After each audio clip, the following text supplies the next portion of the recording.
Hello, welcome to we for you always. ഇന്നത്തെ recipe dhaba style aloo ആണ്. അതിന് ഇച്ചിരി അധികം ഇൻഗ്രീഡിയൻസ് ഉണ്ട്. അപ്പോൾ അതൊക്കെ ചേർത്താലേ അതിൻ്റെ പെർഫെക്റ്റ് ടേസ്റ്റ് കിട്ടുള്ളൂ. അപ്പോൾ എന്തൊക്കെയാണ് അതിൽ ചേർക്കുന്നതെന്നുള്ളത് നമുക്ക് നോക്കാം.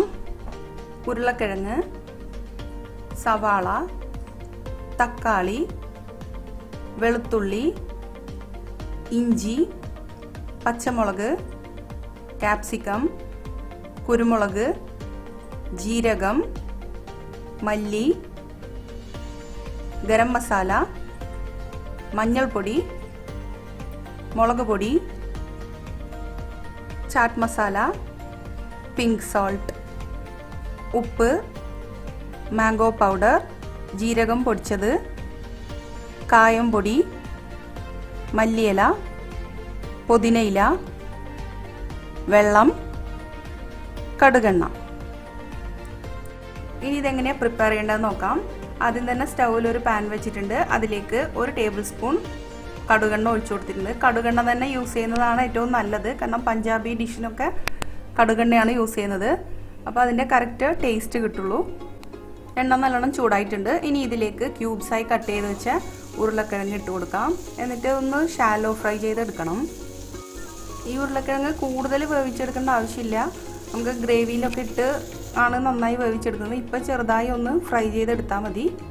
ഇനി ഇതിലേക്ക് കുറച്ച് പിങ്ക് സാൾട്ടും കൂടെ ചേർത്ത് ഒന്ന് നന്നായി മിക്സ് ചെയ്ത് കൊടുക്കാം.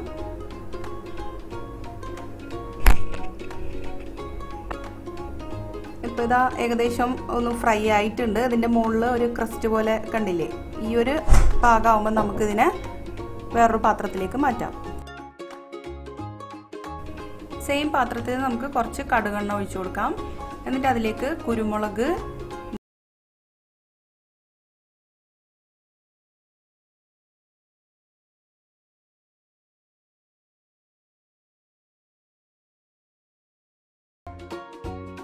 ഇനി ഇതിലേക്ക് പച്ചമുളക് ചേർത്ത് കൊടുക്കാം. ഇത് പച്ചമുളക് മുറിക്കാത്തതാണ്, മുഴുവനോടെയാണ് ചേർത്തിട്ടുള്ളത്. അപ്പോൾ എരിവ് അധികം ഉണ്ടാവില്ല. പിന്നെ ചതച്ച ഇഞ്ചി വെളുത്തുള്ളിയും കൂടെ ഒന്ന് ചേർത്ത് നന്നായി വഴറ്റിയെടുക്കാം. ഇതിൻ്റെ പച്ചമുളകൊക്കെ ഒന്ന് മാറി വന്നിട്ടുണ്ട്. ഇനി ഇതിലേക്ക് വലുതായി കട്ട് ചെയ്ത് സവാള ചേർത്ത് കൊടുക്കാം. സവാള നന്നായി ഗോൾഡൻ ബ്രൗൺ കളർ ആവേണ്ട ആവശ്യമൊന്നുമില്ല. ചെറുതായി ഒന്ന് വഴണ്ട് വന്നാൽ മതി. ഇനി ആവശ്യത്തിന് ഉപ്പും കൂടെ ചേർത്ത് നന്നായി ഒന്ന് ഇളക്കി കൊടുക്കാം. ഇനി ഇതിലേക്ക് മസാലകൾ ചേർത്ത് കൊടുക്കാം.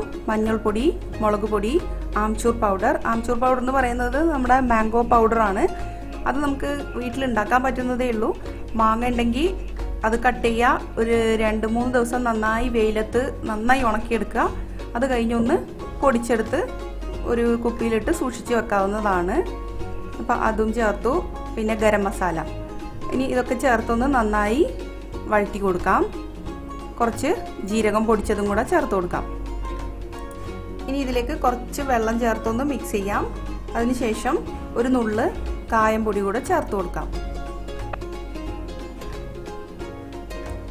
വീണ്ടും നന്നായി മിക്സ് ചെയ്ത് കൊടുക്കാം. ഇനി ഇതിലേക്ക് ചാറ്റ് മസാല ചേർത്ത് കൊടുക്കാം. വീണ്ടും മിക്സ് ചെയ്ത് കൊടുക്കാം. കുറച്ച് പുതിന ഇലയും തക്കാളിയും കൂടെ ചേർക്കാം. തക്കാളി നന്നായി കുക്കാവണമെന്നില്ല. ഇപ്പോൾ ജസ്റ്റ് ഒന്ന് വഴറ്റിയെടുത്തതിന് ശേഷം അതിലേക്ക് നമുക്ക് ഫ്രൈ ചെയ്ത് വെച്ച ഉരുളക്കിഴങ്ങ് ചേർത്ത് കൊടുക്കാം. എന്നിട്ട് ചെറുതായി ഒന്ന് ഇളക്കി കൊടുക്കാം. ഇത് ഉടഞ്ഞു പോകരുത്. ഇളക്കിയതിന് ശേഷം ആവശ്യത്തിന് വെള്ളം ഒഴിച്ചു കൊടുക്കാം. ഗ്രേവി കൂടുതൽ ആവശ്യമുണ്ടെങ്കിൽ കൂടുതൽ വെള്ളം ഒഴിക്കാം. ഞാനിപ്പോൾ ഇവിടെ 1.5 കപ്പ് വെള്ളം എടുത്തിട്ടുള്ളൂ. എന്നിട്ട് ഇനി മൂടി വെച്ചൊന്ന് വേവിച്ചെടുക്കാം. ലോ ഫ്ലെയിമിലിട്ടിട്ട് വേണം വേവിച്ചെടുക്കാൻ വേണ്ടിയിട്ട്. പിന്നെ ഇടയ്ക്കൊന്ന് തുറന്ന് ഇളക്കി കൊടുക്കാം, അല്ലെങ്കിൽ ചിലപ്പോൾ അടി പിടിക്കാൻ ചാൻസ് ഉണ്ട്. കുറച്ച് സമയം കഴിഞ്ഞിട്ടുണ്ട്. ഇനി ഇതിലേക്ക് ക്യാപ്സിക്കം ഇട്ട് കൊടുക്കാം. എന്നിട്ട് നന്നായി ഒന്ന് മിക്സ് ചെയ്യാം. ക്യാപ്സിക്കം ഇട്ട് പിന്നെ അധികം നേരം വേവിക്കേണ്ട ആവശ്യമില്ല. ക്യാപ്സിക്കം ഇട്ടതിന് ശേഷം 1 മിനിറ്റൊക്കെ വെച്ചാൽ മതിയാവും. പിന്നെ ഗ്രേവി കുറച്ചും കൂടെ കുറയ്ക്കണം എന്നുണ്ടെങ്കിൽ ഇത്തിരി നേരം കൂടെ കൂടുതൽ വെക്കാവുന്നതാണ്. ഇപ്പോൾ ഇതേ ഗ്രേവി ഒന്ന് കുറഞ്ഞു വന്നിട്ടുണ്ട്. ഇനി ഇതിലേക്ക് കുറച്ച് മല്ലിയിലയും കൂടെ ചേർത്ത് കൊടുക്കാം. മല്ലിയിലയും കൂടെ ചേർത്ത് നന്നായി മിക്സ് ചെയ്തതിന് ശേഷം നമുക്ക് സ്റ്റൗ ഓഫ് ചെയ്യാവുന്നതാണ്.